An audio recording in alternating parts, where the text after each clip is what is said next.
Comment fonctionnent nos émotions? Alors, plusieurs personnes m'ont demandé comment faire pour mieux gérer nos émotions.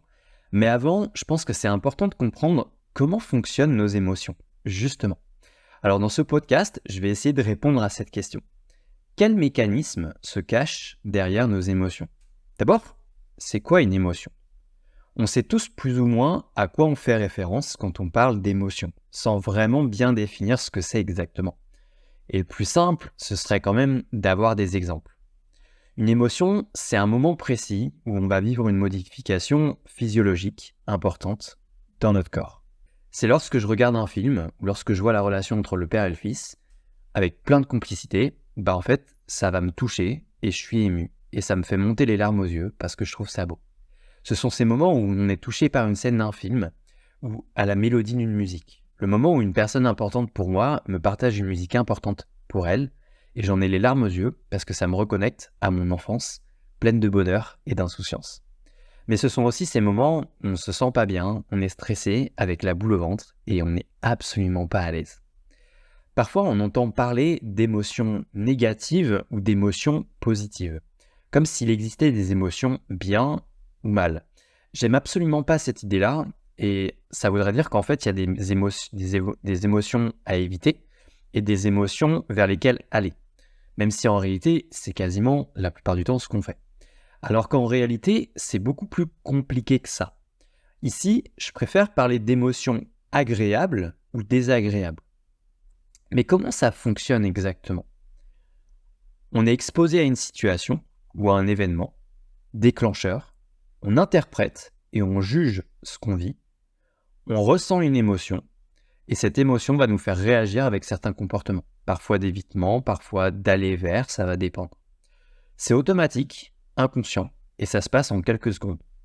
En session d'accompagnement, lorsque je recherche l'émotion qui, entre guillemets, pose problème à la personne que j'accompagne, je vais questionner sur le contexte et on va aller chercher le jugement. La plupart du temps, je vais poser une question comme ça. Qu'est-ce que tu te dis dans ces moments-là? Là, par exemple, tu vois, j'étais en train de discuter par écrit avec une personne sur ses difficultés dans des conversations. Je commence à lui demander ce qui se passe et elle me dit qu'en fait, il y a des moments dans les conversations, en fait, elle manque d'inspiration, elle sait pas quoi dire et en fait, elle a peur de prendre trop de place. Et je lui pose des questions sur ce qui se passe et elle me dit que en fait, elle se sent bête dans ces moments-là et elle a l'impression d'être une enfant. Et je lui demande, il se passe quoi en fait quand tu te sens bête et que tu as l'impression d'être une enfant? Et là, elle me dit, en fait, j'ai envie de rentrer dans ma coquille. Et du coup, on a beaucoup d'informations avec tout ça. Et on pourrait questionner. Alors là, évidemment, c'était par écrit, donc c'était pas précis. Mais on pourrait questionner en fait en temps réel, avec la personne devant nous, ce qu'elle ressent à ce moment-là, quand elle a besoin en fait de se cacher dans sa coquille. Je vais te donner un autre exemple aussi.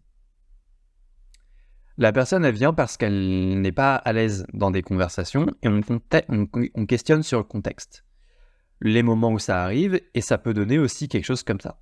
En fait, quand je suis au travail et qu'on est en pause, j'écoute mes collègues et j'arrive pas à dire ce que j'ai envie de dire. Et là, je demande, ok, qu'est-ce que tu te dis dans ces moments-là? Je me dis que je suis pas intéressant. Et qu'est-ce que tu te dis quand tu n'es pas intéressant? Et là, il y a un silence, et il y a quelque chose qui vient. Et là, je repose aussi une question. Qui dit que tu n'es pas intéressant? Là, il y a un silence. Je vois que la gorge se serre, qu'il y a quelque chose qui monte. Et là, la personne, elle me dit, avec une petite voix, mon père. Et là, les émotions, elles commencent à monter. Et je repose la question, ok, il se passe quoi quand ton père te dit que tu n'es pas intéressant? Et là, il y a encore plus d'émotions, les larmes sont clairement là, et la personne, elle me dit, je me sens pas aimé. Parfois, ça va beaucoup plus loin que ce que l'on pense. En fait, à partir de là, je vais prendre le temps d'accueillir ce qui se passe chez la personne, et on va prendre le temps aussi de se questionner sur ce qui se passe à l'intérieur d'elle, comme je l'expliquais dans une des dernières vidéos sur la gestion des émotions. Souvent, les personnes qui viennent me voir, on va partir d'un problème de surface, et en fait, en cours de séance, on va se rendre compte qu'il y a un autre truc beaucoup plus profond et ça peut en fait remuer énormément. Et en même temps, la personne, c'est là qu'elle va avancer le plus. Nos émotions sont des signaux de notre inconscient. Elles sont très importantes car elles nous donnent des indications sur ce qu'on vit au quotidien. Récemment, j'ai un ami qui ne va pas bien dans son travail et il y a quelques jours, il était vraiment mal. Alors j'ai pris le temps de le questionner sur ce qu'il vivait. Désolé pour la vibration du téléphone. Les émotions sont les messagères de nos parties inconscientes. Alors ne pas écouter nos émotions et les étouffer avec un coussin pour ne pas les entendre, c'est pas super cool. C'est éviter de les traverser, même si c'est normal parce qu'on n'a pas forcément l'habitude de savoir les gérer et que traverser une émotion, c'est pas agréable, ça pique. Sans parler de toutes les croyances limitantes autour des émotions. La solution, ce n'est pas d'éviter nos émotions une énième fois, parce que je pense qu'en fait, la plupart du temps, on passe notre temps à le faire. Et le problème, c'est qu'elles reviendront et on tournera indéfiniment dans nos cercles vicieux. Et le plus important, c'est de prendre un temps pour écouter ce qu'on ressent. En prenant ce temps-là avec mon ami, par exemple, il m'explique qu'à son boulot, il se sent mal parce qu'en fait, ses collègues ne viennent pas lui parler. Je prends le temps de l'amener à se connecter à ce qu'il vit et ça donne quelque chose comme ça.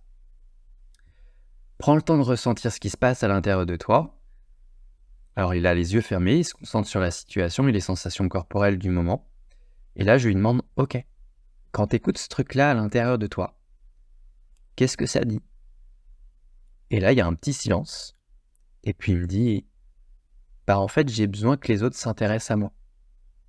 Ok, t'as besoin que les autres s'intéressent à quoi exactement chez toi? Et là, il prend un temps, puis il me dit, j'ai besoin que les autres s'intéressent à ce que je ressens. Ok, t'as besoin que les autres s'intéressent à ce que tu ressens. Quand tu dis les autres, c'est qui exactement? Les gens que j'apprécie et que j'aime. Ok. Du coup, en fait, il est passé de « je suis pas bien » à « j'ai besoin que les personnes que j'apprécie et que j'aime s'intéressent à ce que je ressens ». Ça fait une sacrée différence, car maintenant, on a une direction pour créer du changement. Et ça, c'est cool. Derrière une émotion se cache un besoin. Et le truc, c'est de découvrir de quel besoin il s'agit. Et ce sera différent pour tout le monde. À partir de là, on a des axes de travail pour avancer. Pour cette personne-là, on va explorer quelle stratégie elle pourrait mettre en place pour que les personnes qu'elle apprécie et qu'elle aime s'intéressent à ce qu'elle ressent. On peut questionner aussi sur comment tu fais pour savoir que les personnes que tu apprécies et que tu aimes s'intéressent à ce que tu ressens. De telle façon, on saura à quel moment on a validé le besoin. En résumé, on se connecte à notre émotion, on se demande de quoi cette partie de nous elle aurait besoin pour se sentir mieux. On creuse pour bien cerner nos besoins, ce qu'on appelle aussi recadrer. On va questionner pour savoir comment on fait pour répondre à ce besoin-là. Et on va rechercher aussi une stratégie, soit qu'on a déjà utilisée par le passé pour répondre à ce besoin, soit une nouvelle stratégie qu'on pourrait apprendre. On teste et on voit ce qui se passe. Alors, ça paraît simple comme ça, juste dit à l'oral, je te l'accorde. Mais c'est une façon de gérer nos émotions parmi tant d'autres. Et c'est une façon de gérer que moi qui me plaît beaucoup et que je propose justement en accompagnement en séance. Je t'invite à la tester et à me dire ce que tu en penses. Et si tu t'intéresses à la communication non violente, je pense que tu vois clairement le lien. En attendant, je t'invite à me mettre en commentaire ce que tu as pensé de cette méthode-là et de me dire, si tu as des questions à propos de ça. Et en attendant, je te souhaite une agréable journée et je t'invite à t'abonner aussi à la chaîne si ce n'est pas déjà fait et on se dit à très vite.